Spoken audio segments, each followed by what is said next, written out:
Hello, and welcome to today's webinar.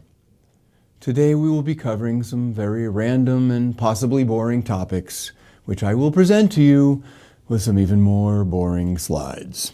Wait, what? Is that really the best we can do?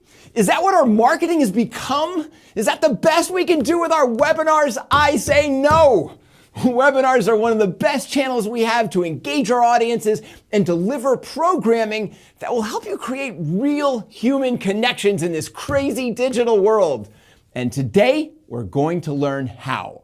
This is the On24 Webinar Best Practices series.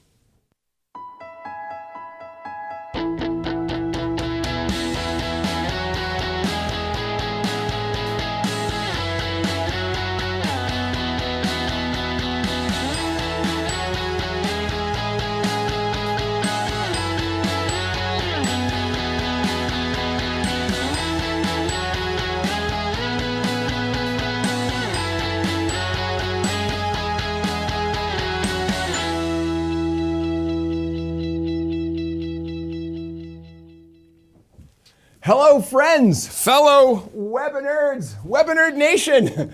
Welcome to the On24 Webinar Best Practices series. My name is Mark Bornstein. I'm the VP of Content Marketing here at On24. I want to thank all of you for joining us today. Here we are together again. How are you doing? Having a good day? Have you had a good month since I last saw you? How awesome is it that we are marketers? We get to do this incredible thing. And it's just so great. I've been hearing from so many of you that attend this series all the time, and we've built a real community here. And I just want to say that it is great to feel connected all together every month. And this month, we're going to have a really great time today. We're going to be looking at webinars in an entirely new way. But before we get started, a few housekeeping notes. The On24 webinar console you're looking at right now can be completely customized. You can resize or move any of the windows you have open. You can sort of create your own little thing there. We also have a bunch of buttons. We call them widgets on the bottom of your screen. I will quickly review them from left to right. First, there's a media player button to control the volume, then a slide button to open and close the slide window. Leave it open. There's no point there. Maybe spread it out a little bit if you want. Then there is a speaker bio if you want to learn a little bit more about me. Then a Q&A button. We're going to do Q&A at the end. We might do Q&A in the middle. I may use the Q&A button for something else today. We've got a giveaway coming, so we'll play with that. After that, you'll see a Twitter link if you want to tweet about today's presentation. The hashtag is On24Webinar. Want to see lots of live tweeting, people? I'll find you, I'll favorite you, we'll be friends. We already are friends, aren't we? Okay. After that, there's a resources button. I always get asked, Mark, where can I get a copy of today's slides? Well, it's in the resources button. We also have some other complimentary content for you there as well. Next, you'll see a calendar looking button, and that's where you can register for next month's webinar in this series. And it is one of our most popular topics every single year. What is it going to be? Keys to driving webinar registration and attendance. Oh yeah, we're doing that one again. This is always one of the most popular webinars. We're going to be taking a deep dive into the art and science of building a webinar audience, including everything from choosing webinar titles and subject lines, and I'll go into email promotions and so much more. If you haven't seen this one, you're definitely not going to want to miss it. If you have seen it, I've got some new stuff. You'll want to check it out anyway. All right, after that, should we stop? You guys want to just click on that? It's one button. I don't even think you have to fill out a form. Just click and you're in. Yeah? Everybody clicking? Click? Good? Okay, good. After that, you'll see a console icon. If you're loving this webinar and you're like, how can I get me some of that? Click there and you can get a live demo of the On24 platform and see how this whole thing works. That's all I'm going to talk about On24. After that, you'll see a survey icon. I believe that'll pop up at the end of the presentation as well. Listen, I always say this, but we want to get your feedback on all of these webinars, and I want to get your feedback on today's webinars. So let us know what you think. We've got a plain text field for topics that you'd like to hear about in future webinars. You tell us what you want, and we will deliver the content, I promise you. A lot of these webinars are literally driven by your requests. Then on the far right, there is a help button. If you have any technical issues, press that button and you will get immediate service. Last thing I want to say is, for those of you that watch this series regularly, you know it's not just me talking. It's us together. We're going to do stuff. So we'll do Q&A. I'm going to push out some polls during the presentation. We got a giveaway coming. Oh, yeah. So it's going to be a lot of fun. All right. Are you guys ready? Let's get started. Ow. Okay. How to create engaging webinar programming. I have been excited about delivering this presentation. This is the first time. This is brand new content for a long time. This is something that is really near and dear to my heart because it really encapsulates everything that we're doing here today and have been doing for years. And that is another way to think about webinars and really sort of the next evolutionary step in terms of where webinars are going. As I like to always start my conversations, we are at a different time,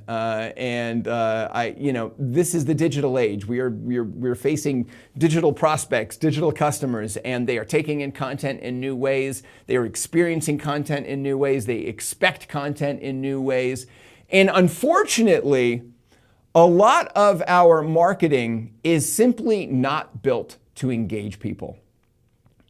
We have all of these digital marketing tools that are available to us today, and they're great, but they're made to help us scale, right? And the goal of so much of our marketing is to get a form fill, to get a click, to get a download, to get an open. It's not. These are not effective ways to really engage people in a direct way. And so the result of that is that a lot of our digital marketing today, let's be honest, has become a little drab. Our marketing has become impersonal. It's become a little boring. I'm going to use that word. A lot of our marketing is passive, meaning we just expect people to take in content, whether it's somebody presenting right at you or whether it's a 10-page white paper that we expect you to just sit and read. It's not an immersive experience. It's not a two-way experience. And a lot of our marketing, frankly, is self-serving. And that's a problem. That's a problem because we're thinking about ourselves and we're thinking about our own needs and we're not really thinking about our audience and we're not thinking about their desires. And by the way, this includes webinars. Yes, I love webinars. I'm all about the webinars, but too many webinars out there, and I watch a lot of them, are broadcast only. It's just you talk, they listen. It's a passive experience. It's a very boring experience. Here are my slides, and maybe it's a product manager just going over something. We've got to figure out a better way because we've got an hour or 30 minutes or an hour in some cases of time in front of a prospect or in front of a customer. We need to deliver a better experience. Audience expectations are changing. This is something you just need to take into your DNA. You really need to think about it. When you think about your customers, when you think about your prospects, your ICP, your ideal customer profile, whoever they are, whatever business they are in, whatever their role is, whatever their industry is, one thing doesn't change. They are human beings living in today's modern society. And what they want is not a passive experience. It's not a boring experience. They're used to experiencing programming at a whole different level today. And so modern audiences, yes, they come to your webinars because they want to learn. Maybe they want to be inspired. In most cases, they're looking for solutions to problems or pain points. But today they want so much more than that. They're looking for something that's more authentic. They're looking for something, they want to participate in an experience. They don't want to simply be passive in an experience. In many cases, they want to be entertained, right? Not every industry, but in some cases, they at least want an experience that's not going to be boring. Even if you're in financial services, even if you're in life sciences, it doesn't mean that you have to be boring. What ultimately people are looking for are genuine human experiences. Genuine human experiences. And there is no better way to do that than with webinars. But webinars have come a long way. And for those of you that think of the webinars, the talking PowerPoint, then we need to recalibrate what that is.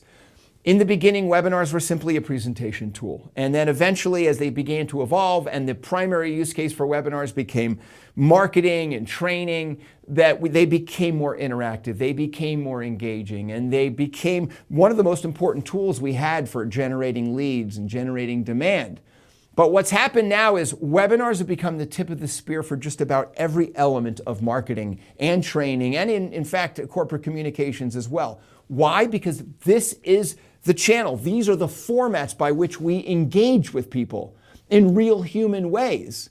And now webinars are evolving to a new place. What's next? Well, let me give you a hint. Why do we love daytime talk shows? Why do we love late night chat shows, right? They're not series, they're not programming, they're not stories, they're not, it's not Game of Thrones. Instead, we're watching the actors from Game of Thrones have a conversation with a host. And while that's interesting because they're celebrities and we want to see what they're like, why do we enjoy this format so much? It's because it's people. It's people being people talking to people about things that are interesting to other people. And that's how we like to experience content, in more human ways. And that's where webinars are going. The future of webinar marketing is in serialized webinar programming.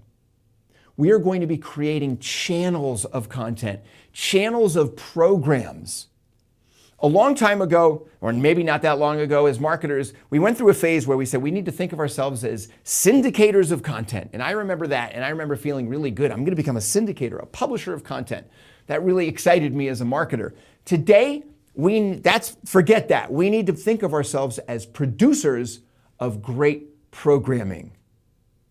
There's your tweet, by the way, people. Forget syndicators of content. We need to become, marketers need to become producers of great programming. Hashtag something. Anyway, that is where we are going. So what we're seeing is we're seeing people create serialized webinar programs that are more like shows and less like one-off, demand gen opportunities for you. We've got lots of different types of formats that people are choosing to build serialized programming around. There are chat shows, there's news style shows, there's panel discussions, coffee talks, interview shows. There are demo programs. You can do bottom of the funnel serialized programming as well. There's customer programs of every kind. And this is just the beginning. And I'm going to show you examples of all of these. So I'm going to just show you tons of examples of great programming in this webinar today. But you can do this. I want to start right off the top by telling you, at any point you're looking at this going, this is daunting. This looks like too much. No, you can do this, and you have to do this because this is where we're going. So some key elements to building serialized webinar programs. Well, it needs to have its own branding. It needs to have a name, a title. This is the ON24 Webinar Best Practices series. We've been doing it for a long time. It's a name. It's a branded program. It's got an established host who can become a thought leader, somebody that your audience gets to know. Where possible, you use video, and you can use video in lots of different ways. It doesn't have to be a fancy studio set like this, but we're showing ourselves. We're people being people. And it's not, it's not overly formal, right? Look at me, I'm acting like a lunatic here. But it's an opportunity for people to simply be people in front of other people. It's got a set cadence, right? So this is a monthly show. We do this show once every month. Maybe it's a bi-monthly show. Maybe it's a weekly show. Maybe it's a weekly demo show, whatever it is. It has a set format. So it may be a news show where you've got a news segment and then some discussion and then some audience interaction, but it has a repeatable cadence, a set format. It has a tonality, right? Depending on the industry that you're in, the topics you're talking to, the types of people your audience you expect to be, will dictate the kind of tonality, right? This is a webinar. This is a webinar aimed primarily at marketers, so we can have a pretty fun tonality here. But maybe you're speaking to financial services and maybe your tonality is a little different there. It's a little more serious, but doesn't mean it's less human. Doesn't mean you have to be stoic. It still is personality. You may notice that a lot of the financial services shows on TV have personality, and they're also highly interactive. Just because you're creating great programming doesn't mean your audience shouldn't be a part of it. And I'll show you examples of how we do that. So before we get started, time for you guys to jump in on this. So for my first poll, I just want to know from you guys, how many of you are actually doing this right now?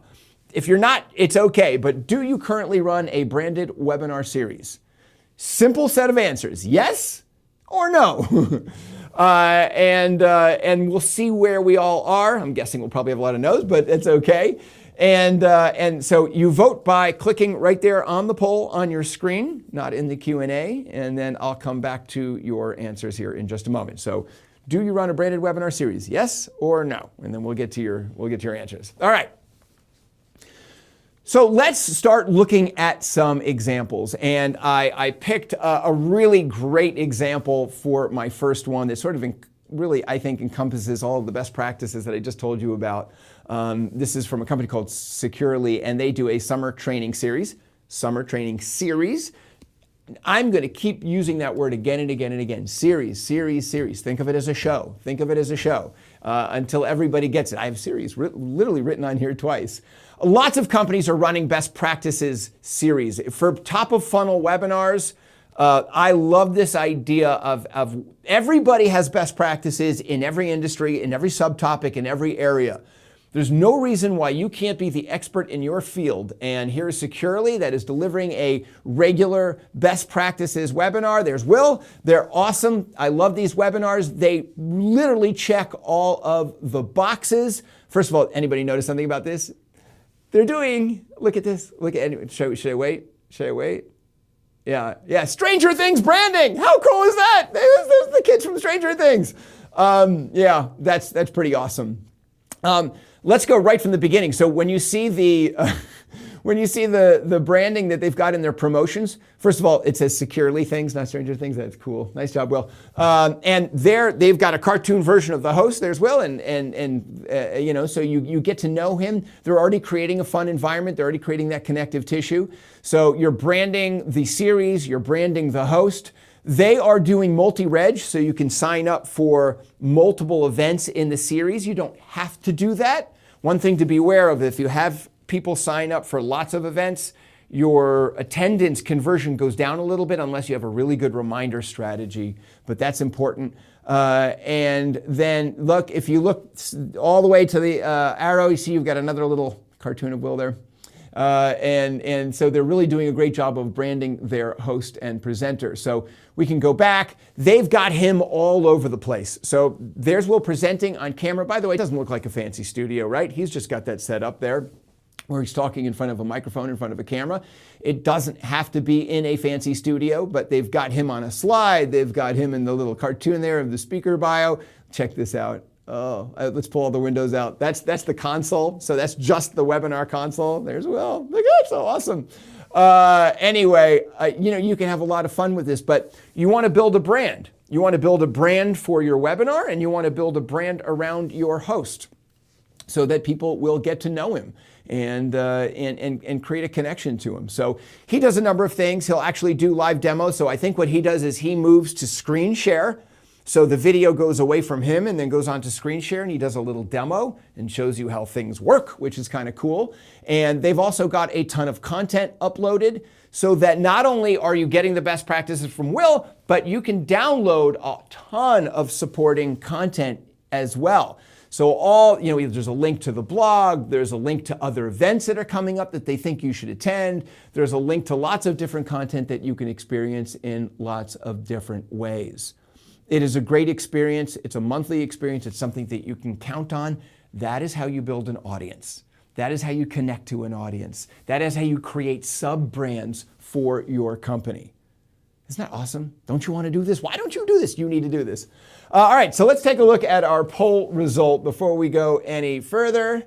And I asked if you guys run a branded webinar series. And so not a surprise, we see that 71% of you say no, you do not run a branded series, but about 20 some odd percent are doing it. So that's fantastic. I frankly expected that number to be a little smaller. So congrats to all of you that are already dipping your toes in these waters. But there's a lot of room for improvement, obviously. And so hopefully over the course of the next little while, you're going to get just great ideas for how you can build this type of programming. All right, now what I want to do is just move through some of the different styles of serialized programming and give you ideas for how you can do this, because I know you're all in different industries. I know you've all got different styles and different tonalities that you need to serve. And so I want to just show you some different ideas. One of the most prevalent ones I see, and one of the most effective ones I see, especially in the area of financial services and accounting and other areas, is news style programming. Sounds a little, I know a lot of you went, well, who wants to watch the news? But actually, I kind of love this. So here's a great example. This is a company called Octopus Investments. This was one of our webinars that rock winners from last year, and I adore this webinar and this webinar series. So they are basically using a news style format to give you an update on what's going on in the world of investments. They're in Europe, and their branding is very strong, as you can see. So the console is incredibly branded. Wow, that's branding. They've got a set of hosts, and what those hosts do is give you an update on what's happening in conditions around the world and stuff that's going on. And then they've got a panel, and they have their panel sort of debate some of those, some of those new things that are going on in the world. And so it very much mimics what you see on television, where you've got hosts that are talking about things that are happening. You move to opinion. So you've got some news, you've got some opinion, and you've got some conversation and discussion. Really works well. And you can have your hosts involved in driving those conversations, or maybe you have a separate panel completely. I love this. They also surround their audience in lots of different content as well. So it's not just a presentation. You can link to white papers. You can link to web pages. They've got URL widgets, so they're getting you to other types of content that they want to get you to. You can sign up for different types of events. Really immersive experience as well. So I like this news style. Lots of different ways you can do it. This is eToro. Oh man, these webinars are so fun. So this guy just talks about what's going on in the world of Bitcoin, and he does basically an update.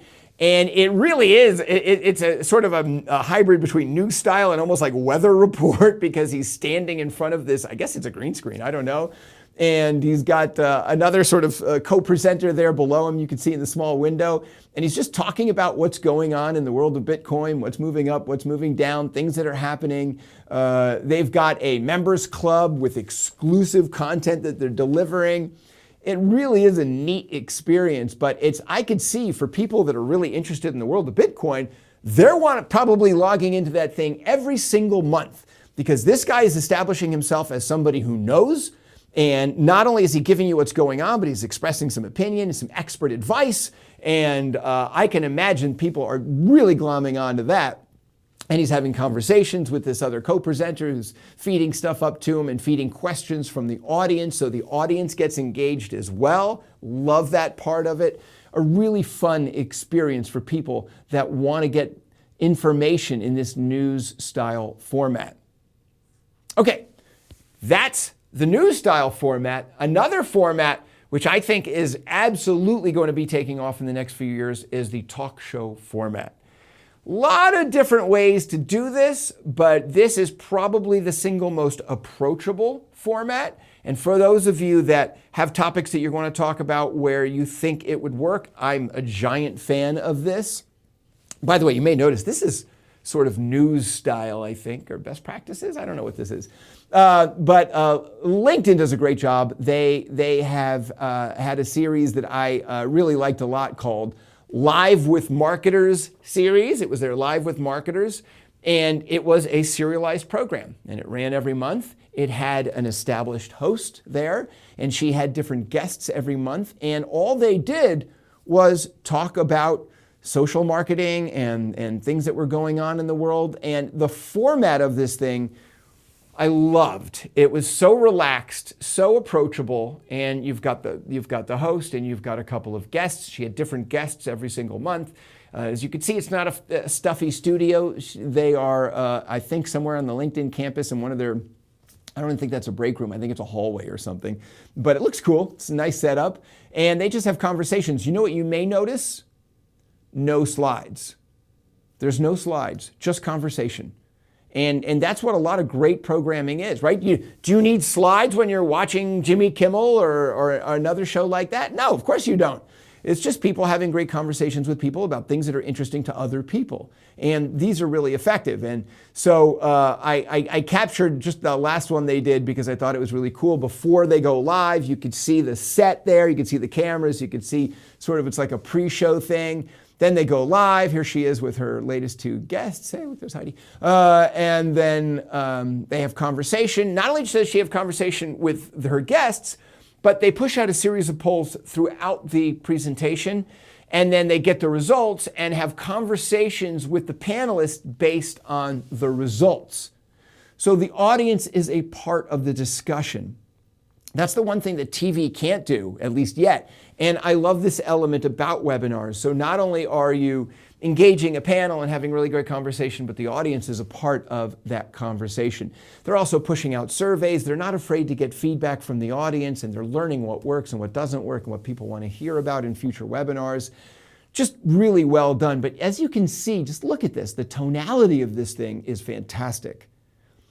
Do you have people that know that are thought leaders, that are experts, that can just sit around and have a great conversation?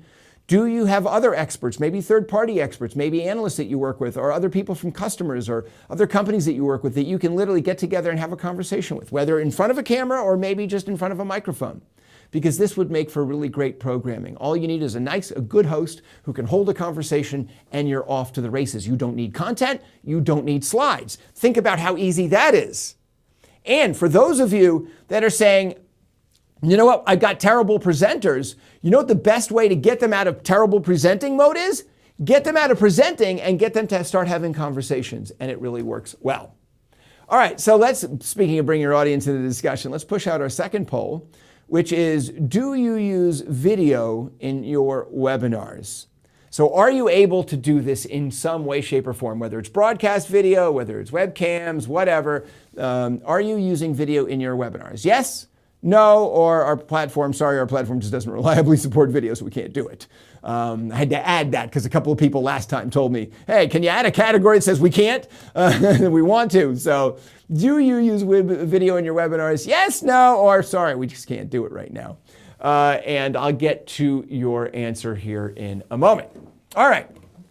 Now, another area that I really think we've seen a lot of progress in terms of serialized programming is the customer webinar. So a lot of you are doing an amazing job, and I think I'm guessing that some of the 28 to 25% or so of you that are already giving serialized webinars, I bet a big chunk of you are doing some customer webinars. This is, I think, one of the easiest way to create serialized programming. You've got an established audience, your customer base.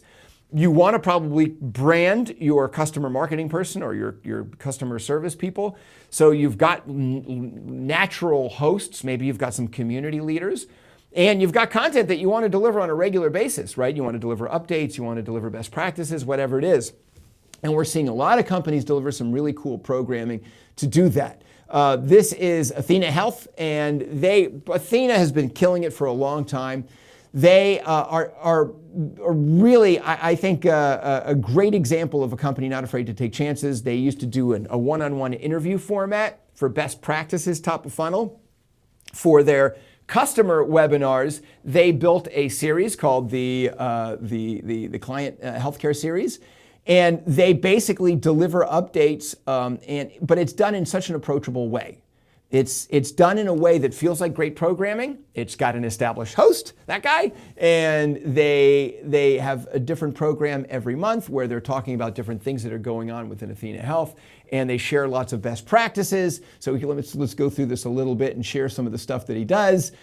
So they go to screen share sometimes and actually do little demos, which is nice to show people how to use their service a little more effectively. Then he will bring on a panel of experts. They'll talk about some of the things that are happening. They may be internal people to talk about new things, or they may be outside people or customers just to talk about experiences that they're having. So much you can do in the webinar. Then he pushes out polls, brings the audience into the experience so that the panel can then talk about that experience, which I think is really cool. They have sometimes special guests that will do separate presentations, which is very nice. So it's like a real program. Like there's host, panel, guest speaker. Sometimes they'll push out a video, what's coming in 2019. That's what a great, all these different elements to make it really feel like an immersive program, which is super, super cool. And then, of course, they do Q&A at the end where they bring everybody together and answer questions from their audience. Just a fantastic way to connect with your customers, to build community with your customers, to make sure that your customers have the information that they need to be more effective and to leverage and utilize your product or your service more effectively, right? You can do that. Anybody can do that.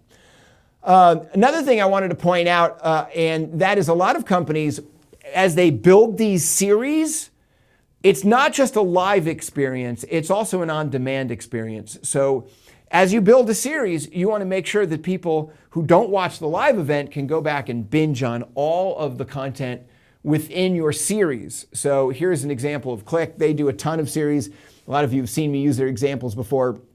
Instead of showing their whole webinar, I just wanted to show their portal. So they have a customer spotlight series where they interview different customers to share their experiences using Qlik.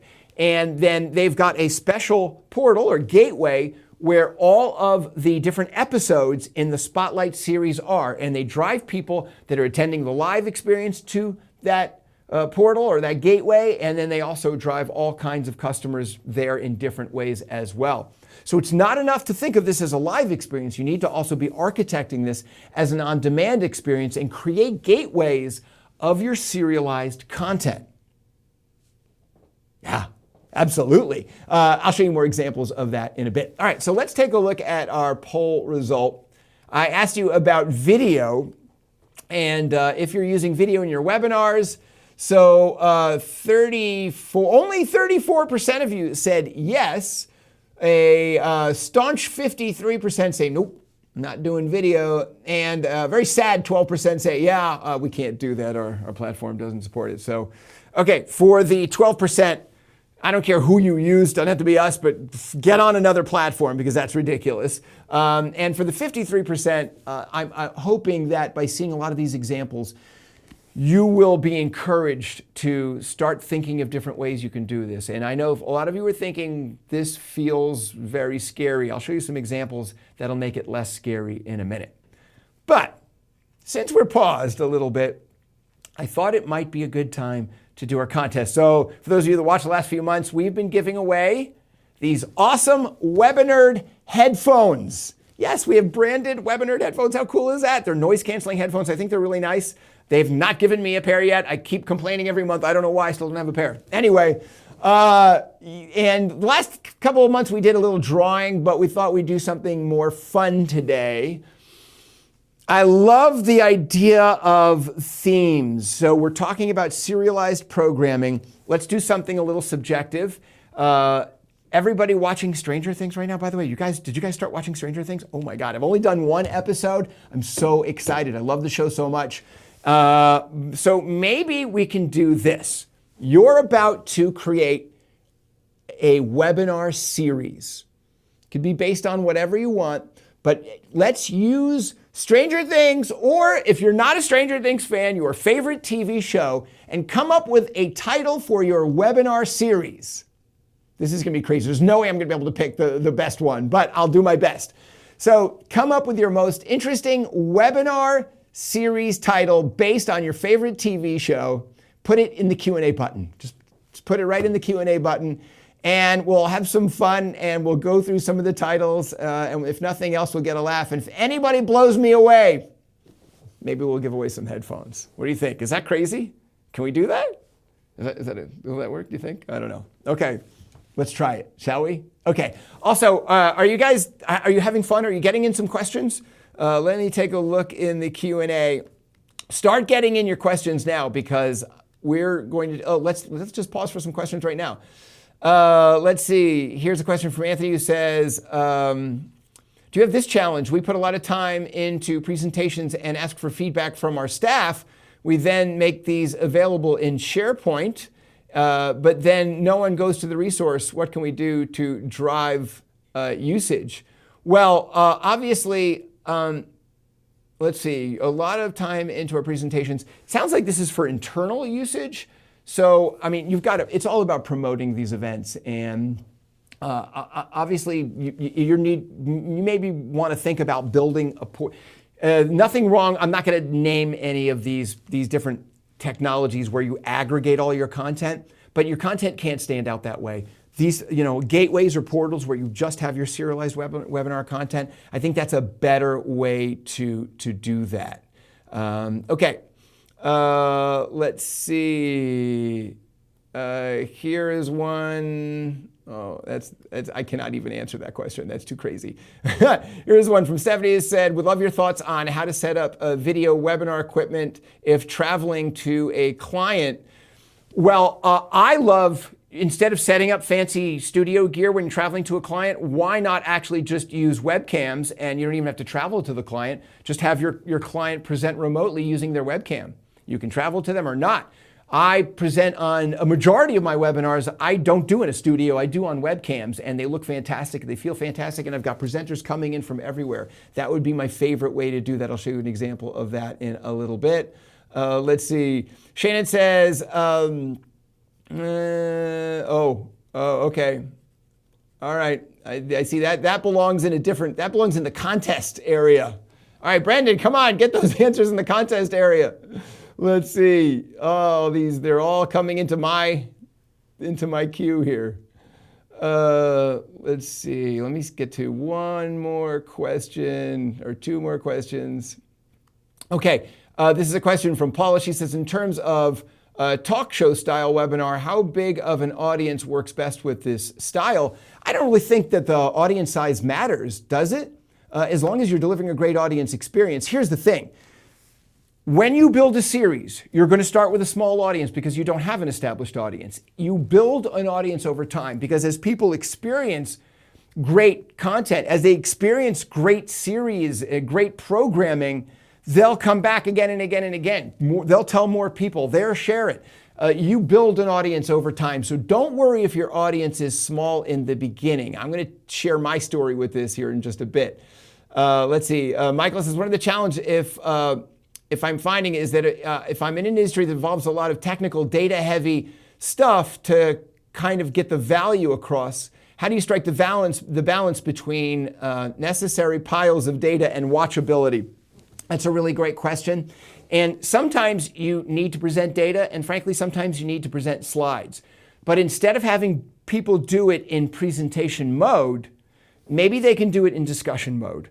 So I have seen some super nerdy, super geeky webinars where you've got super nerdy people talking about things that I have no idea what the hell they're saying. But at least if they're doing it in a human fashion, they can then refer to the slide, refer to the data in a way that is a little bit more approachable instead of somebody saying, and here is the latest chart now, and we see this.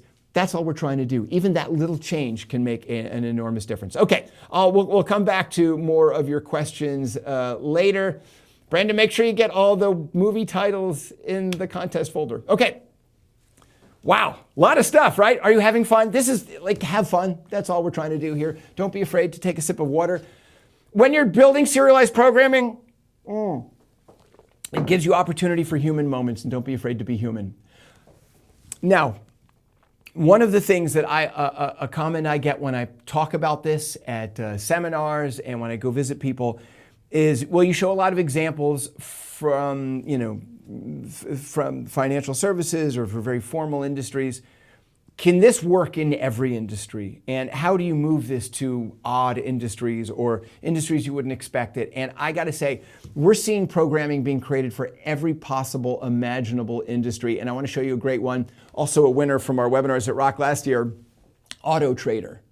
You wouldn't think of AutoTrader when you think of great webinar programming. You are wrong, my friend. The folks at AutoTrader in Europe have an awesome, amazing webinar series that they do, and it follows all of these best practices, all of these rules, and engages their audience in a way that absolutely it converts.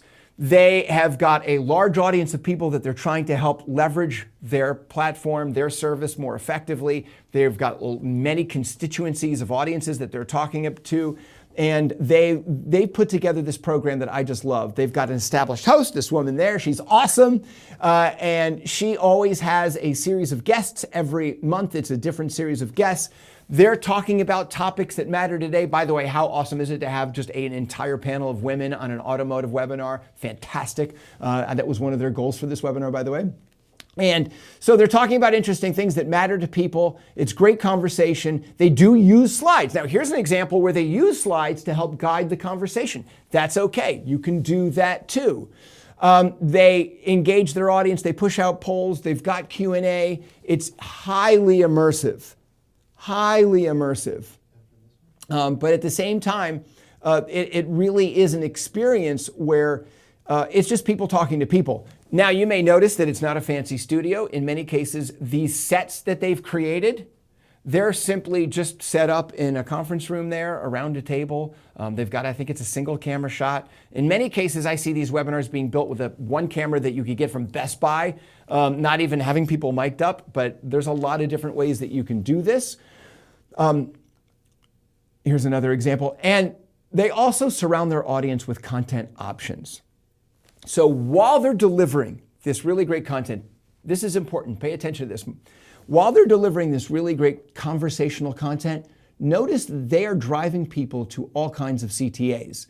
So they've got a button at the top. If you'd like to subscribe, click there and you can sign up for something. On the bottom, if you would like to sign up for the next webinar, boom, click there. Goes a URL link to a future webinar sign up page. If you want to click here, you can book a future event. So they're doing some, they're getting people into other live events and physical events that they have coming up. This style of format really takes people, it relaxes them. It takes them to a better place. It takes them to a more approachable place where I think they're much more likely with a soft sell, with a soft push, to go to your CTAs. If you're engaging people in great content, no matter what it is, if it's a talk show format, an interview format, or even a news style format like this, but where you've got an established host who's really helping you, who's made a connection with you, and says, hey, you know what? I got something coming up next month.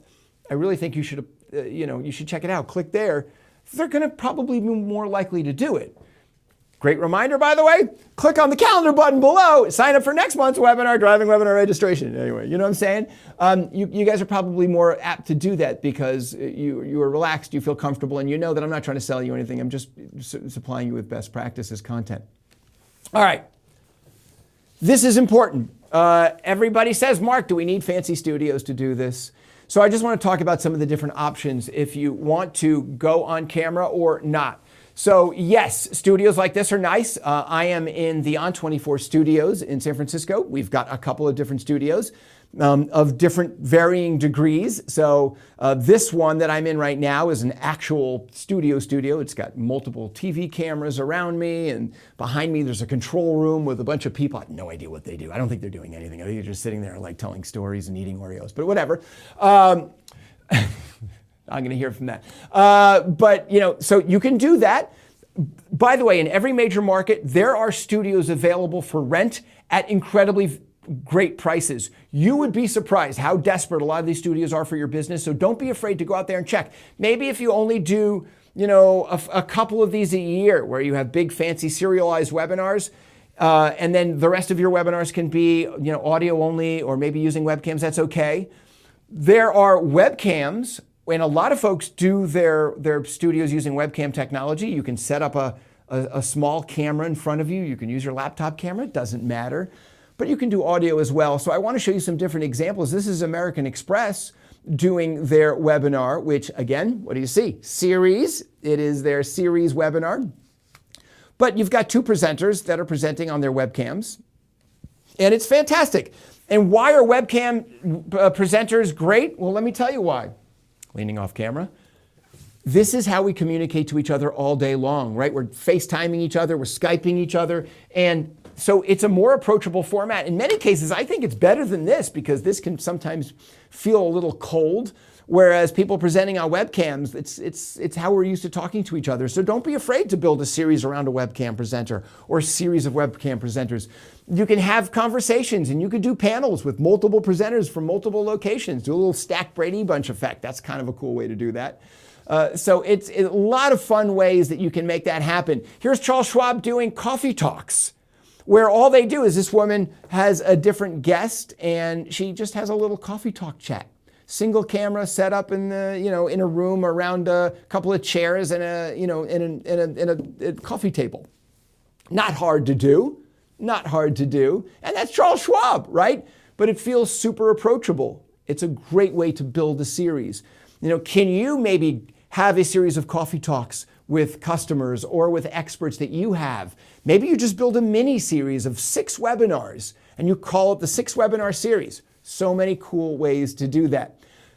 You don't want to do video at all? No problem. Here's Conductor, awesome company. They have been doing this series 30 on 30. I love this series. If you want to get updates on SEO and SEM, things that are going on in the world, it's 30 minutes at the end of every month on what's happening, and it's audio only, but it is awesome. And they treat it like a branded webinar. So when you go to their promotional pages, 30 minutes on the last 30 days of search and social content, right? And then there's the host, and if you go to their page, you can scroll down and see each of the different episodes in the series. He's wearing different outfits every time. I got to do that. Do I do that? I don't know. And then when you attend their webinars, they've got updates on what's going on. It's super cool. You don't need video to do a great series. It's nice, but you don't have to have that. And they're still branding their presenter, which is really great, and they're still creating a great connection to their audience. So pulling it all together, and then we'll get to your questions, we'll get to our contest. Let's start with talking a little bit about this. So we have been doing this series, the Webinar Best Practices series, at On24 for a long time. We started it, I don't even want to say it's embarrassing, like 7 years ago. And when we started doing this, we were happy to get 100 people, 150 people to sign up for it. Nobody knew about it. Nobody knew who the hell I was. And I barely knew what I was probably talking about. This is actually not one of the original ones. I don't even have pictures of the original ones. They were audio only. There was no video. I just started doing it. But over the years, we have built out the series. It has become a brand. It has become a sub-brand for our company. We eventually moved to video. And we focused on best practices. We don't do any selling. We don't do any pitching. And I eventually built my own little sub-brand talking about webinar best practices and talking at conferences and doing stuff like that, bringing in some guests sometimes. And eventually, this webinar now has grown in popularity so that every single month we do it, we have thousands of people signing up. Every single month, thousands of people signing up. It's amazing. You can do this too. You don't have to be an IBM or a Microsoft or a giant company to have a giant audience. All you have to have is great programming that delivers content that people need. Make sense? If you build it, they will indeed come. And by the way, it's not just one series. So we started that series. It was very successful. And what is the first thing we thought? Well, let's do multiple series. Let's do a series just for our customers. So now we have a series called the Webinar channel. If you're an On24 customer, you can watch that. Actually, I don't even think, no, that's actually for everybody. Where we just interview our customers, right? That's for all of you. So our Webinar channel, we basically do a series of interviews with our On24 customers. We call that the Webinar channel series. And you can go there if you want to binge on customer stories. Fantastic. We have a series for our existing customers. There it is, our Ask the Experts series, where we have, there's Tiffany, hi Tiffany, our customer marketing person talking about what's going on at On24 for our existing customers. Series for this, series for that. You can have series for every stage of the buying cycle, series for different topics, series for different industries. Go crazy if you can. I know it's a big ask. Maybe at first you start with one and then you eventually grow into multiple ones. That's what we did. And the new model, and I'm going to talk about this next month when I talk about driving registration. This is where we're going. These are channels, these are programs, and you need to think of them as programs, not as one-off webinars. And we're going to move to subscription models where people will subscribe to your channels, not to your brand, but to your channels. You're going to become a Webinar Best Practices series subscriber. And then you're already subscribed for the series, and I'll just send you reminder emails, and that's it. This is the new model. And then when you go to my channels, when you go to my page with all my channels on the On24 website, here's the Webinar Best Practices series, and here are the different episodes in that series. Oh, here are the Webinar channel series. We have another one called Insight 50. Here's all the programs in that series. It's like a Netflix binging experience. This is where we're going. Each of you, every one of your brands should have a Netflix-style portal inside of it where people can check out all the great programming that you're going to build. Are you excited about this? Because this is the future. This is absolutely happening already. This is the future of great marketing. Great marketing is not promoting your white paper. It's okay. But great marketing is not delivering your one-off lead gen webinar. Great marketing is building amazing programming. So, how to get started? A couple of quick tips. Choose a broad show theme. Don't make it too specific. You want to be able to talk about lots of different things. You want this thing to have long-term legs. 7 years we've been doing this. Create sub-brands, right? Build it as a brand, the Webinar Best Practices series, and build that brand up. Build the brand of your host. You saw a number of our hosts had their own little cartoons. They do a lot to promote them. They do social promotions with their hosts. Brand those hosts, those thought leaders, because they're important for your company. Show your faces where you can. Use video. Go deep with each episode. If all you're doing in every one of your episodes is just giving high level, if I talked about marketing and just said, know your customers, it's very important. Like I hear at conferences all the time. I hate that. Great webinars go deep, not shallow and wide. So just go deep on a single topic. I'm going to talk about nothing but programming for an hour. Next week, I'm going to talk about nothing but driving registration for an hour, and go deep. That's how you really offer value to your audiences. Even if your panel discussions, if you're just talking about stuff on a high level, I see a lot of panels where it's like, what makes great marketing today? I don't know. I hate those webinars. Go deep, be experts. Like your audience wants more. Don't be afraid of that. If you don't want to do a long-term series, try a mini-series. Nothing wrong with that. Get your audience involved, push out polls, get questions, do gamification, contests, whatever. We're running out of time. Build programming for each stage of the funnel. Eventually you'll get to that. Subscription registration models. That's, I think, going to be important moving forward. And then create bingeable portals. Once you've got lots of programming, build your own Netflix. Build your own Amazon Prime portal where people are going to come and binge on lots of your programming. In short, put on a show. Put on a show. That's what Oprah would tell you. And that's what people want to see. The future of marketing is really great programming. This is where we're going. And you can do this. There's so many ways to make this happen. And I'm so excited to see what all of you do. All right, so with that, wow, let's get to questions. Let's get to, should we get to our contest? Or should we take a few, let's jump into the contest.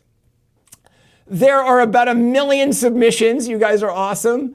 Where do I start? Oh my heavens. Let's see. I don't even know what that means.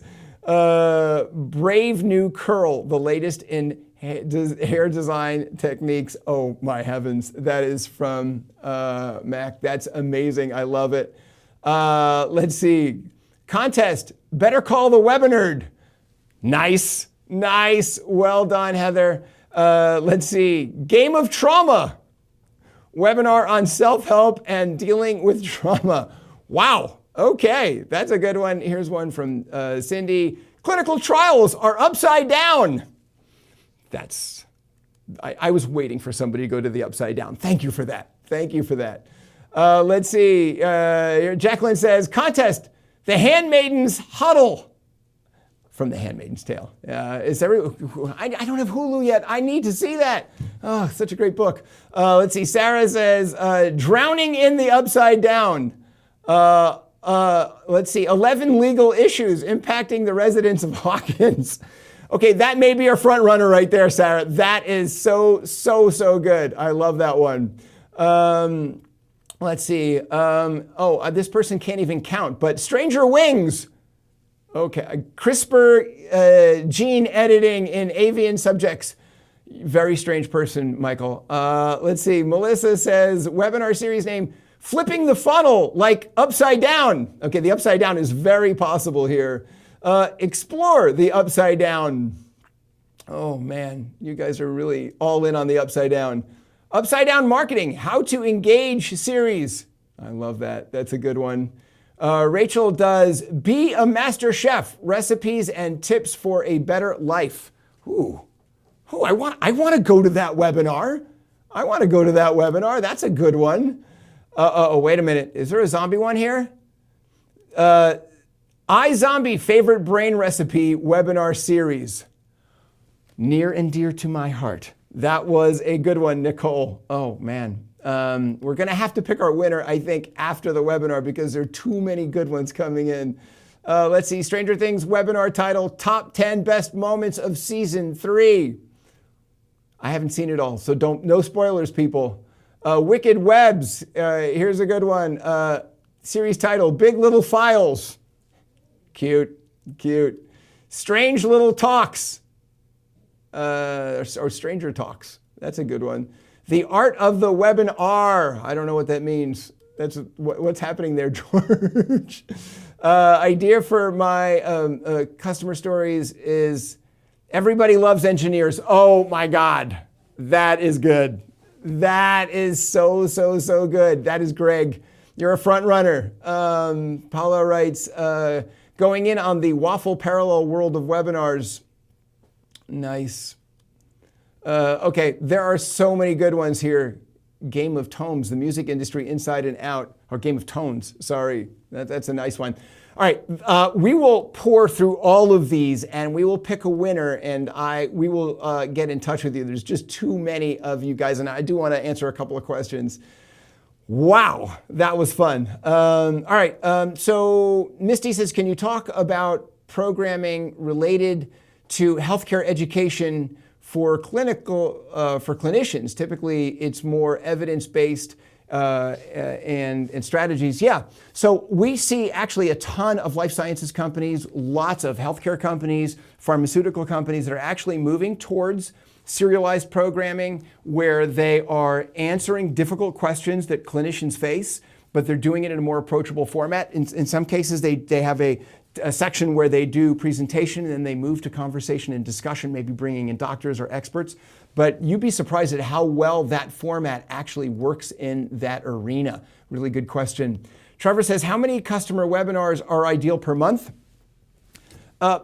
We see a lot of them doing one a month. Some companies do a customer update once a month and then an Ask the Experts open forum once a month or maybe once every quarter. That could be a really good cadence to do that. Heidi says, I struggle with camera placement. Our speaker needs to be on screen with their PowerPoints, but not sure if the camera should be above that or a wall-mounted monitor. Well, it depends on what you're doing. If you've got a camera that you're, literally, that's not a part of the, you're not using webcam, then just set a shot that looks normal, that looks human. I think what matters the most is your background and your framing. Just make sure it looks good. I think that's the most important part of that. Let's see, Bridget says, can you show a screen of what it looks like to have multiple people in different locations? I think we showed that with the American Express. Maybe you didn't see that, but that was a great example of that where we had a couple different windows and all those presenters were in fact in different locations. Becker writes, I love the idea of adding video elements to webinars for talk shows, new style formats. Do you have any good examples of these when the presenters or hosts are not those? That's a popular, same kind of question. It's not in the same location. Again, webcams are perfect for that. I love the idea of doing that and having webcam presenters. Let me just push this right out again. Here you go. This is the example where you can see American Express having multiple presenters. I think that works really nicely. So many good questions. I'm going to take one more here and wrap it up, or two, because we're getting to the top of the hour. But we are going to continue to take your questions afterwards, I promise you. Of these types of webinars, are they done live or are they pre-recorded? Really good question. It's up to you. I love live. We are live today. Because I like all the audience interaction, but you can pre-record them. Sometimes we do them pre-recorded. It doesn't matter, whatever you feel safest with. Sometimes people pre-record them in the beginning until they start to feel more comfortable and then move to live. But having that immediacy of now, I think is what makes it really special. It's what helps you create a connection to your audience. Let's see, can I take a last one here? Let's see, this is from Sandra, so people only retain a fraction of what they see and hear. What pointers would you give to have important points in a webinar remembered? I think it's the experience that people remember the most. And remember what I talked about? Go deep on specific topics. Don't try to boil the ocean. Just try to have one thing that you want people to walk away with. What I want all of you to walk away with today is forget your one-off webinars. Build serialized programming that's engaging and that's approachable. That's the only thing I want you to walk away with. That, and this is a great experience. And that's a good experience for us to end on today. So for those of you, we got a lot of questions that came in. I'm going to stay here after the webinar is over, and I'm going to keep answering those questions. So I'll start sending those answers out to you as fast as I can. I think we're going to move to an after the webinar segment in the next few months so that we can keep doing Q&A, because obviously you guys are in for the long haul. Has this been fun? Did you guys have a good time? Great job on I'm going to read every single one of your submissions for the titles, and we'll pick the best one. Or if there's a couple of really good ones, maybe we'll pick a few, and we'll alert the winner of the noise canceling headphones. Don't forget to sign up for next month's webinar. We're going to talk all about driving webinar registration. I will end today, as I always do, by saying, listen, I know how important your time is. I hope this was a great hour for you guys. It was great for us as well. I want to thank you for spending some time with us today. From the On24 studios and On24 in San Francisco, this is Mark. We'll see you next time.